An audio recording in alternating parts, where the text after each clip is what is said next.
Hi everybody, it's great to be back here again on Jerusalem Day here in Itamar.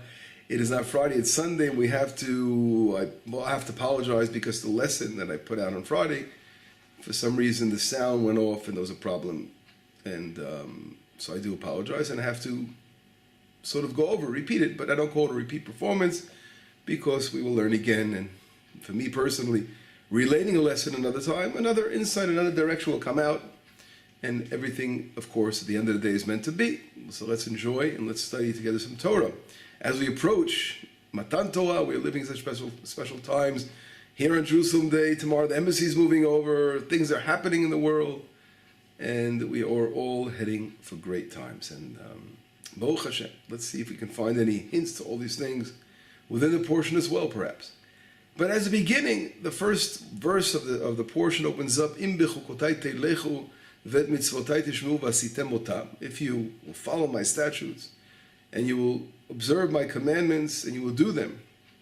Right away, when a person studies Torah, he should always focus and meditate on the verse and begin to ask questions. What is problematic? Because that's really what we do in studying Torah.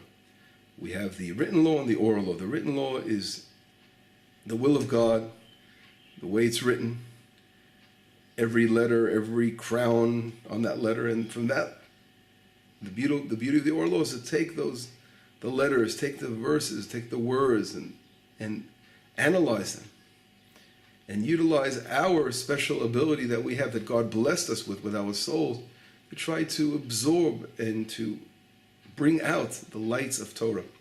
And every soul has a different way of looking at things, and the beauty that Hashem gave. One of the things, of course, the world is so amazingly beautiful, but the human beings, the life that God created every human being, and every person has a different face, a way of speaking.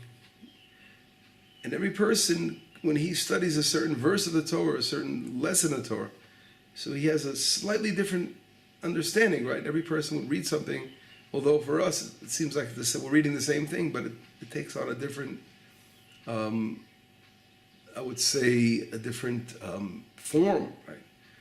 When a person reads something and he explains the way he understands, and someone else does, so it's always a little bit different. It's always constant multiplication. I would say it's a multiplying effect of just growing in it.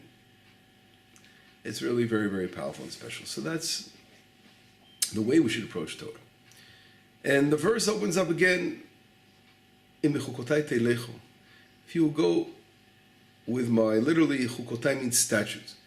But the problem, if you explain in Hebrew, we know that the word chok, if you say, what does the word chukotai mean? The statutes mean. In Hebrew, the word comes from the word meaning chok. What is a chok? A chok is brought down in Parashat Bichukotai. We're just beginning the book of Bamidbar now, right? We're going to be reading this week's portion, Bamidbar, the opening of the book of Numbers. And we will learn eventually, as we move along this book of the Torah, we'll learn about the red heifer, and that's called Parashat Bichukotai. So the word chukot, seemingly, right, is connected to chukat. What is the whole thing of the red heifer? The red heifer is a commandment that we don't really understand the reason behind it. That's not really logical. There's no human logic that could really try to explain the meaning behind a chok. It's something that God said, do it that way. We don't, there are certain commandments that are very, very logical, that if we follow them, we understand why we should not commit crimes that are bad, that are just evil, immoral things to do. Those kind of laws of the Torah are very clear, very, very understood. But when it says don't wear a mixture of wool and linen, so what's the problem of mixing wool and linen together? Right. So those kind of things, we call them perhaps chukot, things that we don't understand the reasons, but God gave us those kind of laws. And of course, there are many different kinds of laws out of the 613 laws in the Torah. But the problem here is that it says if you go according to these, let's say we take those laws that we don't have an understanding of, we don't really, as human beings, know why, and then it says follow and observe the mitzvot. The reason it's problematic is because the word mitzvot includes all 613 commandments.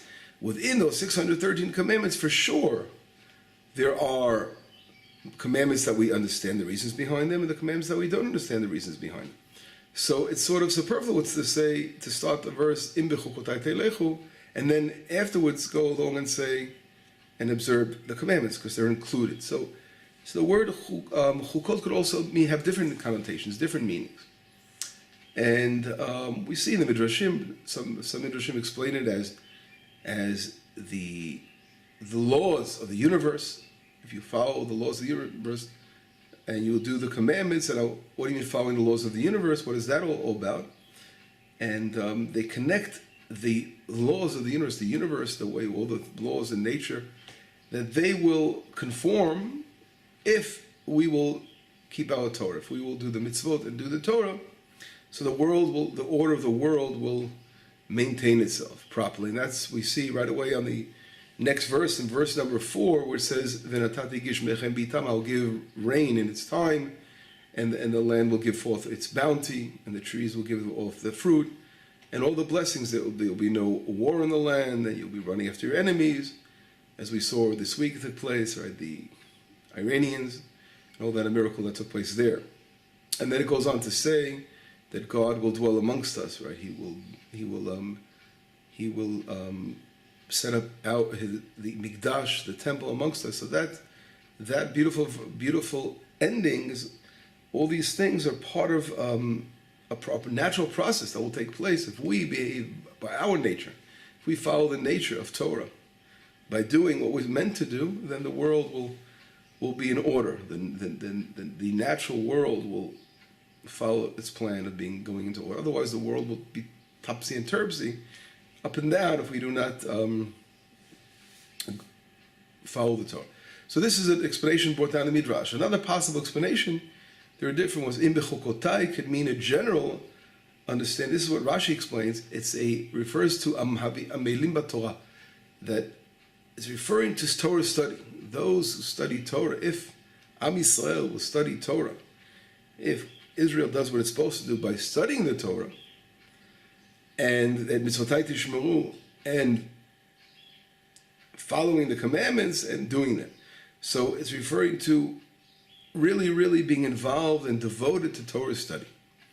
That's another way of explaining the Im Bichukotai telech. Because in reality, the word, it would seemingly, if it referred to a certain kind of commandments, it would say l'kayem in Hebrew, to do them or to watch them. Here it says telechu, to go. Right? So there's like a movement. What is this movement? Movement here, if you go according to, so movement represents Torah study. You're constantly moving, you're doing, you're going to do something. It's not just keeping, but you're actually involved in doing it. So those are a couple of different explanations of this verse. But in reality, if we look and we compare the first verse to the second, to the following verses, a question arises, another question arises. One would think when doing Torah and the commandments, what we naturally think, we would think that the reward would not be the reward that's mentioned in the next verses of beautiful bounty and the land and peace and all that. One would think the Torah would mention some reward that is everlasting. It's not a worldly thing. That's something maybe connected. Maybe it says that you will be close to God, you will, in the spiritual world, something, you would think maybe the Torah would talk a little bit about the upper worlds, the world to come. This world is a passing world of 120 years, and at the end of the day, people go on to the soul world, to the future world. So why does it seem so? It seems a little strange that the Torah is saying, okay, you know what your reward's going to be? Rain, and you're going to have fruit if you follow the Torah. I mean, that's wonderful, but it's still something that's limited. It seems to be something that's not everlasting. So that's a question also that should be tended to, and we will also try to answer that question. Okay? So in order to get, before we get back to that question, I'd like to bring down a midrash. Now, there's nothing, of course, like learning midrashim. So we all know midrashim. There are a variety of different kinds of midrashim in our sages that brought them down in the Talmud Midrash Rabbah. And the Midrashim are there to teach us. They're there to teach us moral lessons and insights, of course, into different areas of the Torah. And sometimes we'll see Midrashim that are very, very totally out of the ballpark as far as they don't make any sense on a simple understanding, and then we have to understand what they mean on a much deeper level. But a lot of Midrashim, what you have to do with a lot of them is just sit there and contemplate and meditate on them, just like you meditate on a verse to understand it. And to look at the Midrash and think about deeply, what are our sages trying to teach us? Because they wrote the Midrash that is connected to a particular verse, and there must be a very deep connection that they see and they want to present it to us. But the language they use sometimes is difficult. Sometimes it requires a lot of thought to pull out the chidush, to pull out the insight they're giving us. And sometimes, of course, it can be understood in a couple of different ways. And then when it can be, of course, they're leaving you that opportunity to lechadesh, to bring out your own insight into what they're saying. And as long as it's in the direction that they're connecting us to the verse, that they are planting a seed. It's like a seed being planted and eventually grows to a beautiful tree. So we have many different branches, right? No two fruit are exactly the same in color, the way they look. It gives forth many fruit that they're unique in their own way as well. Although, of course, they're similar, but they're unique. Each fruit is unique.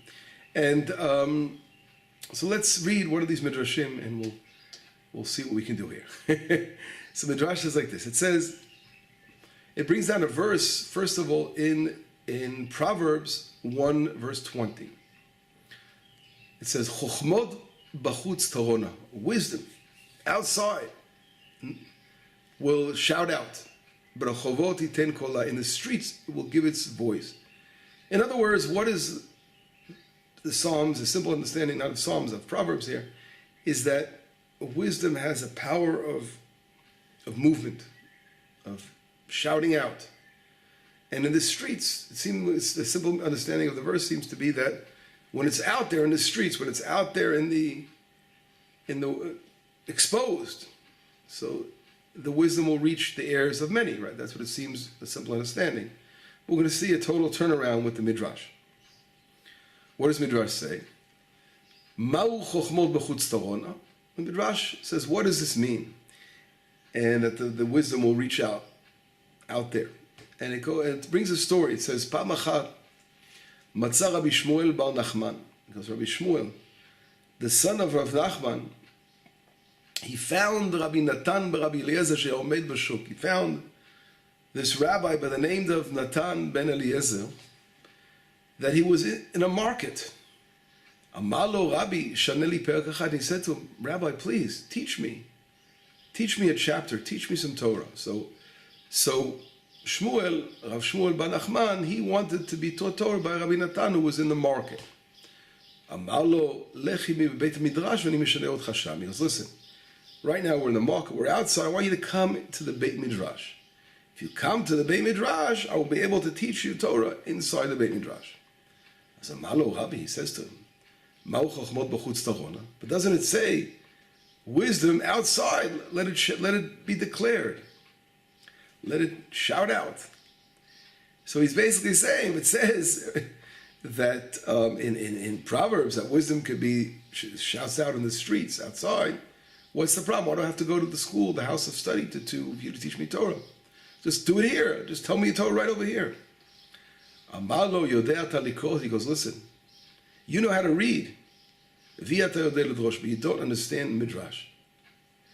Mahu b'chutz torona. He goes, what does it mean, b'chutz torona? What does it mean? B'chutza shel Torah. He's saying it doesn't mean literally that the Torah should be, the wisdom of the Torah should be shouted out in the streets or out in the market. But it's talking about in the special market of Torah, in the special boundaries of Torah, in its field, in its area, in its own domain of Torah. That's where you should sound the Torah out. Because what is bechutz? Bechutz could mean, on one hand, in English, outside. It could also mean in Hebrew, bechutz could mean boundaries, like a mechitza, like a boundary. So he's saying, in the walls of the Beit Midrash, there you should shout out Torah, right? In the same way in the streets. What do you mean in the streets? A street could be a street, but it could also be in the pathways, because street is also a pathway.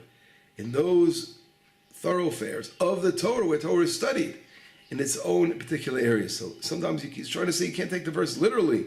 To shout out Torah in the middle of a market, who do you know is next to you, going to be listening to you say this Torah? It's not a place. Sometimes certain areas are not a place for Torah study. You don't have the proper concentration. The proper crowd is not around to understand these things. There are secrets of Torah that have to be told inside the walls of the Beit Midrash. So this is you can give many examples on this whole thing.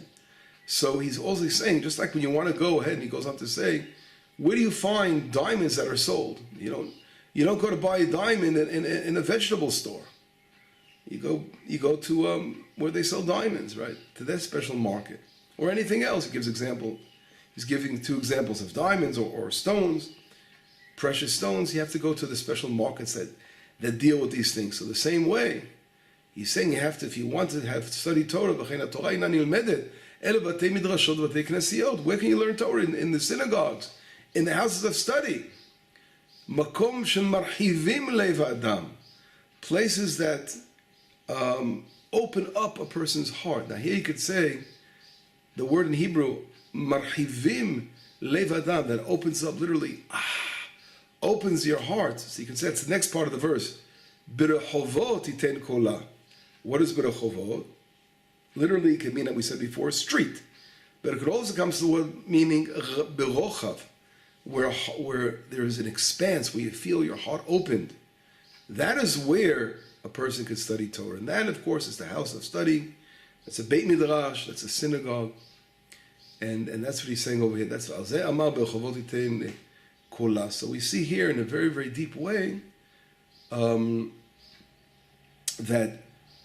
the rabbi is teaching the student that Torah sometimes, really all times, a person really wants to grow in Torah, he has to go inside the house of study. He has to connect. Now, what do you find inside the house of study? What's so special about being in the house of study?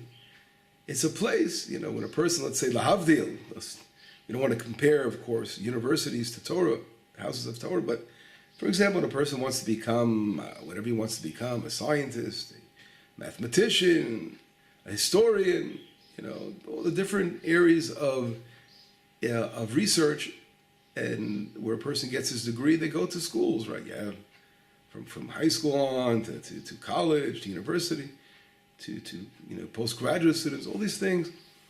There are places in the academic world where people go to study because they have their libraries, they have their comrades, those students, the teachers that are been studying these areas for many years and are able to help one another and to together create think tanks and develop their whole whatever their research, whatever they're studying. And of course, in the same way, when a person, only more so, of course, Torah study has to be done with the right teachers, in the right atmosphere, in the right places. And a lot of people are turning sometimes, so they go to the wrong places.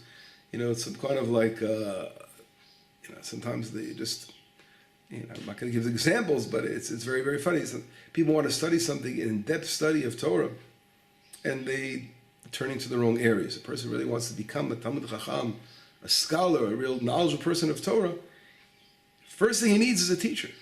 You can't really do it on your own. You can gain knowledge on your own, but it's not the same thing as a teacher who's been given the special tools of studying Torah and how to study Torah, and grew up in an atmosphere where, in the Beit Midrash, in the house of study, where he had that wonderful experience of receiving from many different rabbis and great scholars, and having all the access to that special knowledge of Torah. And of course it goes on. So that's really what the Midrash is trying to show over here. And how does that connect? So after we, interesting explanations, an important lesson itself, how does it connect to to the opening words, Im Bichukotai telecho, if you will go according to my statutes, and you will do my commandments. How does it connect to, how does it fit in there? And the point is exactly that, Im Bichukotai telecho. So what does telecho mean? Go, using the word to go. You can't observe the mitzvot properly. You can't follow the commandments of Hashem if you are not first going to the proper place to study those commandments, to learn how to do those commandments, to learn what they mean, to get the tools to become a great Torah student. So that's what the opening verse is saying. And what Rashi says, if you are amel b'Torah, if you really work hard in studying Torah, how do you do that? You have to go to the proper places. Im bichukotai telechu. If you go to that place of study, that really will give you that special energy, that the know-how, the knowledge, to become a Torah scholar and to observe the proper way to follow the word of Hashem. This brings us to a story I'd like to tell. It's a famous story, a famous commentator called the Ochaim HaKadosh, Rabbi Chaim ben Natal, in the 1600s. And he was from North Africa, from Morocco, eventually made it to Israel. It's a great story that he used to provide for the poor. He was a great rabbi, and at the same time, he would teach Torah. And a lot of his students didn't have, much means to survive difficult times, and he would every Friday before Shabbat prepare an animal, slaughtering an animal for the Shabbat, and he would give a parcel of meat, a certain portion of meat to each of his students that didn't have money to buy the Shabbat food, and it would make their Shabbat happy. It would lighten up their Shabbat. And one time there was a plague that struck the cattle in the town, and only by the rabbi he had a cow that he was able to slaughter and prepare it for his students, and that's what he did as his usual custom. And a very wealthy person in the town heard that there was only one cow by Rabbi Chaim ben Natal. So he runs over and says, "Listen, I want to buy a piece of meat for my family, for my table, so I can have a nice Shabbat with meat on the table." And so Rabbi Chaim ben Natal says to him, "Listen, would love to do so, but I can't because it's all divided. I have very poor families that don't have anything, and this is all they have to eat. You can, of course, buy yourself anything you want, but so you won't have meat, but you have other things to eat. This is what I give them every Shabbat, and I don't have a piece here. I'm sorry." And while they're talking, a poor person walks in, one of the students of the rabbi, and in rags and looks very, very, very, very poor. So the rabbi gives him his portion of meat. And at that, when the wealthy person sees this, he gets so angry. He goes, "This person in rags," he starts making fun of that poor man and saying, "This person in rags, what is he? Because he studies Torah with you, he deserves to get a piece of meat. Look at him. He's not honorable. Look at me. I'm a wealthy man. I'm a person who's deserving of honor." So the Ochaim HaKadosh, he just didn't say anything, and he let the guy vent his anger out, and eventually left. And at that night, he has a dream, and God tells him, "Listen, because you did not defend the honor of this poor man that came to your house, although you did a good thing by giving him food, of course, he's one of your students, but you should have said something, you should have reproved that rich person for talking in such a terrible way to that man, about that man in front of his face, and you should have spoke out. And now I want you to go into exile because of that." And he has this dream. He wakes up, and he was told he has to go into exile. What does it mean to go into exile? This was something that great rabbis did when they wanted to rectify certain things. It means that they leave their homes, and they go from one city to the next, one town to the next.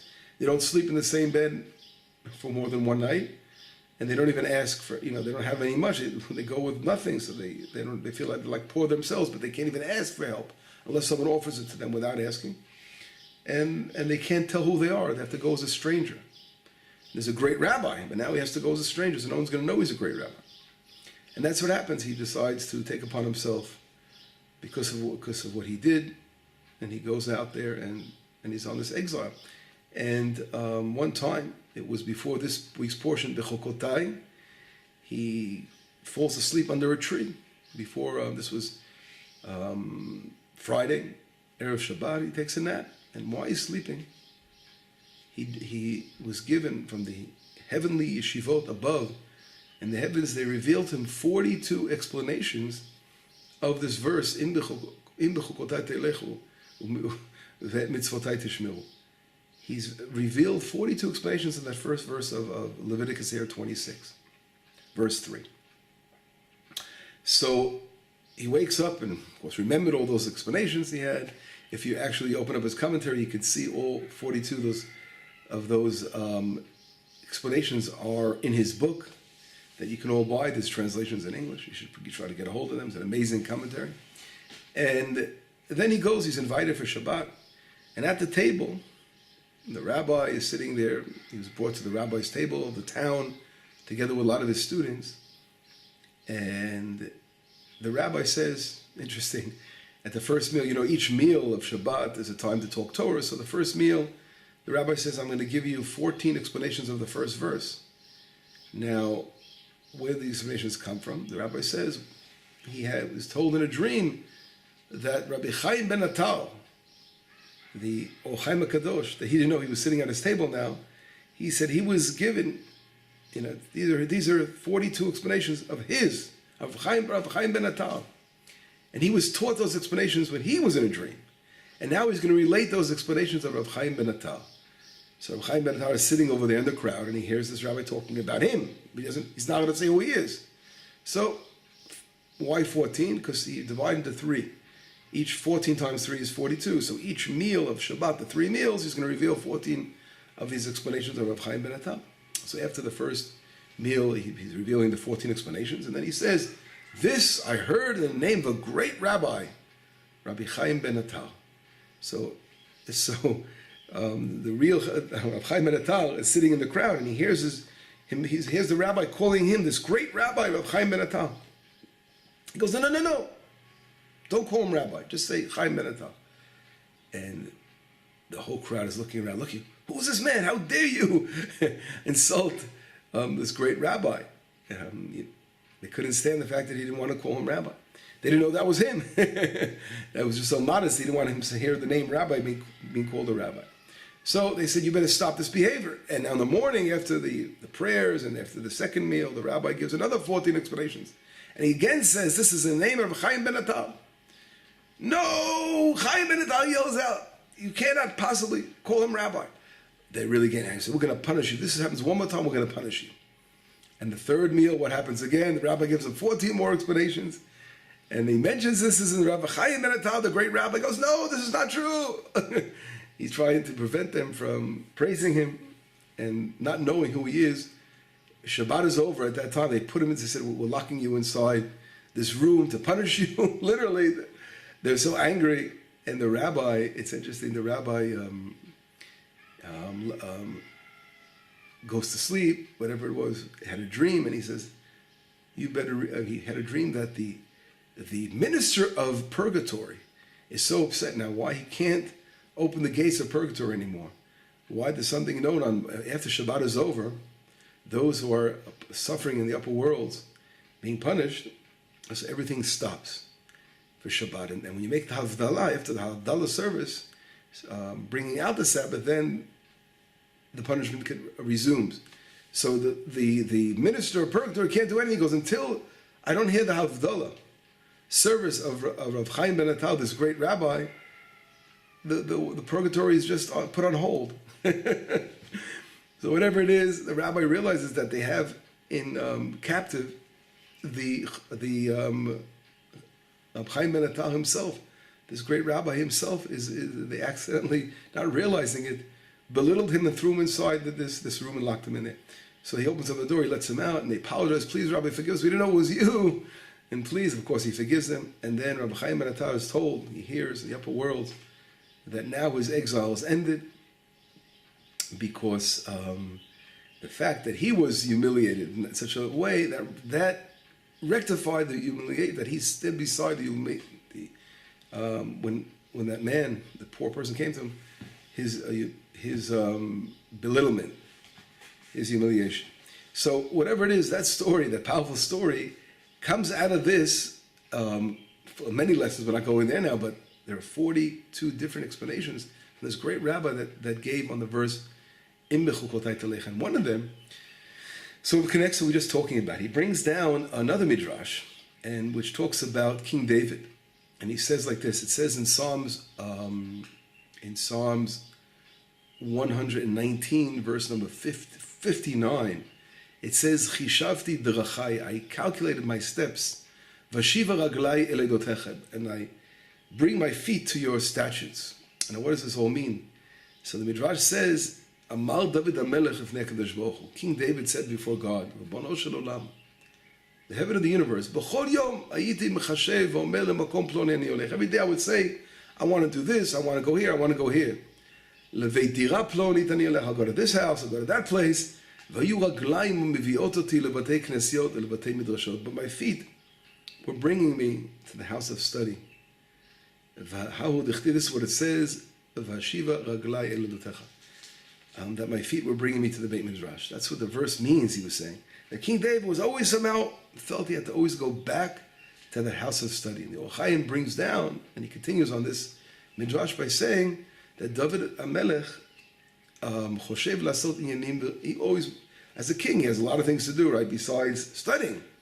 But he was always needed that uplift of going back to the Beit Midrash. He had such a desire, such a love, and he was accustomed to constantly studying. And that's the meaning, Im Bichukotai Telech, if you go according to my statutes. What does that mean? Perush halichatam me'atzma tiyeh achareh.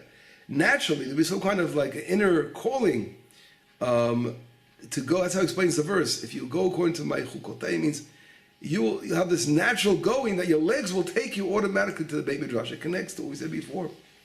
That King David, all his greatness as a king, always, when he came to study Torah, he always had to go back to the Beit Midrash to reflect on what the right path of life is, how to live a life, how to study, how to rule Israel, how to observe the Torah the proper way, to honor God and respect God. All this we get from being inside the Beit Midrash. So this beautiful lesson of Bichukotai, of this week's portion, is to be connected to Torah. Nothing, I don't think, as we approach, of course, the giving of the Torah that we're going to be celebrating, God willing, a week from today, there's nothing more important to realize that if we, again, want to be close to Hashem and do the right thing in this world, we cannot separate ourselves from the house of study. We have to always be connected our entire lives with the Beit Midrash. Even people go on later on in life, they spend a certain amount of time learning and studying. It doesn't mean you could turn your back. You always have to find a way to go back to the Beit Midrash, to find time to make hours of studying, to make yourself a Beit Midrash. Right? You have to realize that a person, life goes by, you can easily get caught up with so many mundane things. You must have those hours of study time. And more so, you need to have the proper tools to become a Torah scholar. And you need that environment, that ambience, and those great sages that have that experience and knowledge and spirituality and growth and greatness to be your teachers. So, of course, everyone needs that. We all need that. And that's an important lesson here in Parashat Bichukotai.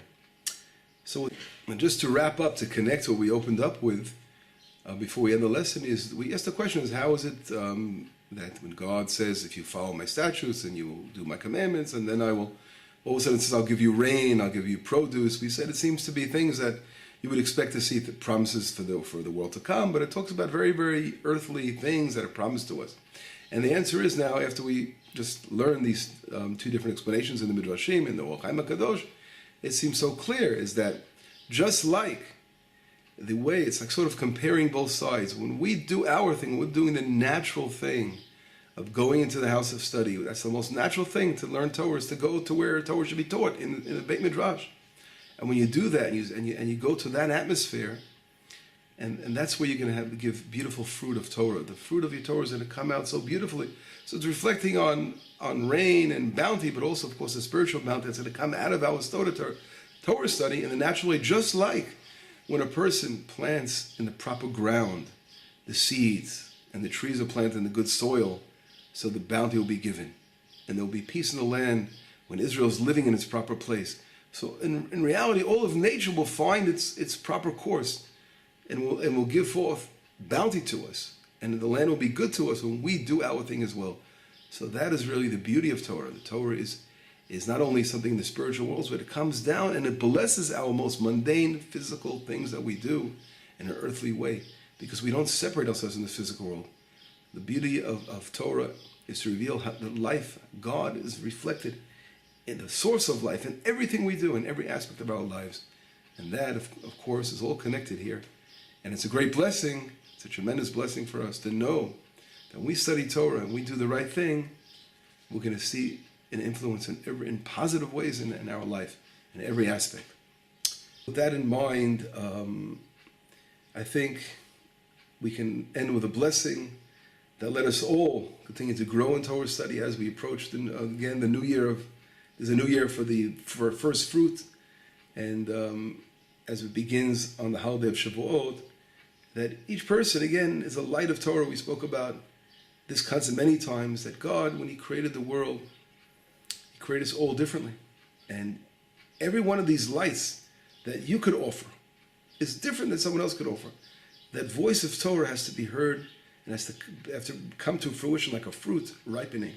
And that could only happen with the proper conditions of ripening that fruit, which is in, of course, the house of study, in that proper ambience and environment. That's where it all happens. And then the wisdom of Torah can go and reach the corners and other places. That's where it all comes from. But anyway, have a wonderful, wonderful week. Let it be a beautiful Jerusalem day today. And tomorrow the embassy should move over their embassy. As it's the beginning, and there are other embassies on the way moving over. Israel's growing. Things are happening in the world. And we just have to be thankful to Hashem for this great gift. Have again a wonderful week, a wonderful Jerusalem day. And the holiday approaches. We will again, God willing, meet on Friday for our next lesson. So anyway, we'll have a wonderful week. We'll be in touch. Shalom. Bye-bye.